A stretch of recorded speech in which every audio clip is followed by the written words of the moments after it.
जय जगन्नाथ स्वामी। एपटे आसला 52 पृष्ठा।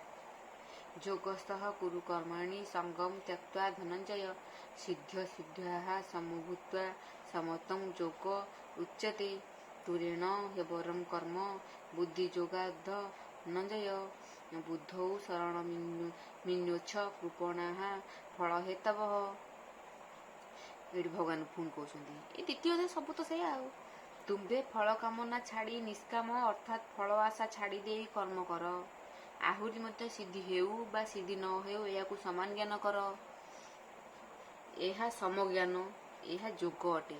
भगवान कहते निष्काम भाव बा फल आशा छाड़ी दे जब कर्म कर समता ज्ञान कहते। ताकू कहती कौन ना समज्ञान समज्ञान बा समता ज्ञान। समज्ञान यह गोटे जोग। समज्ञान माने सबको समान दुख को समान सुख को समान लोभ को समान लाभ को समान क्षति की समान दुख को समान सबको जे समान भाव मोर दुख आइला हाँ भगवान देछन सुख आइला भगवान देछन सबको जे समान भाव देखे सी हूँ समता ज्ञान बा समज्ञान। यह हूँ जोग ये गोटे जोग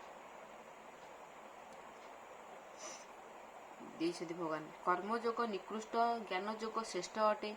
जो माने सकामी से माने कृपण तेणु ईश्वर ठारे शरण बस।